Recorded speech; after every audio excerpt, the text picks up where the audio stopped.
तो होऊ नये. मी जास्त काही बोलणार नाही. आपलं प्रेम, आपली साथ, आपली सोबत ही अशीच 20 तारखेपर्यंत विचारे साहेबांच्या सोबत राहू द्या. आजच्या उन्हामध्ये जर हजारो लोक एकत्र येऊ शकतात तर 20 तारखेला ज्या दिवशी मतदान होणार आहे त्या दिवशी मी आपल्याला खात्रीनिशी सांगतो 2014 साली विचारे साहेबांनी लाखोंचा लीड घेतला. 2019 साली संपूर्ण देशामध्ये लीड घेऊन त्यांनी रेकॉर्ड करून दाखवला.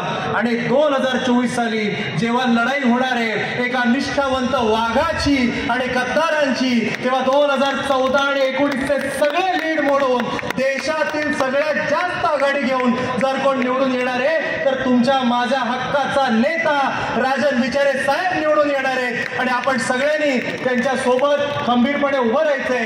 ही लढाई ही संपूर्णपणे वन साइड आहे. एका बाजूला विचारे साहेबांनी गेल्या 3 महिन्यापासून हातात मशाल घेऊन प्रचाराचा धडाका लावलेला आहे. समोर विरोधक अजून मैदानात यायला तयार नाही. आणि त्यामुळे आपल्या सगळ्यांना आता पुढचे 15-20 दिवस जेवढा जास्तीत जास्त वेळ देता येईल तेवढा जास्तीत जास्त वेळ द्यायचा आहे. मशाल आपलं नवीन चिन्ह हे घरोघरी पोहोचवायचंय. 24 लाख मतदार आहेत. 24 लाख मतदारांपर्यंत पोहोचायचंय. आणि किमान 12 ते 13 लाख मतं ही शिवसेना उद्धव बाळासाहेब ठाकरे पक्षाला मिळवून द्यायची आहे. ती तुम्ही मिळवून द्याल. इंडिया आघाडीचा विजय कराल, महाविकास आघाडीचा विजय कराल. या दिघे साहेबांच्या ठाण्यामध्ये आजही गद्दारीला गाडून दाखवाल अशी मी अपेक्षा व्यक्त करतो.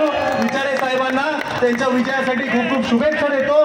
परत एकदा एवढा रणरणत्या उन्हामध्ये आपण सगळे उपस्थित झालात म्हणून आपले आभार मानतो. जय हिंद, जय महाराष्ट्र.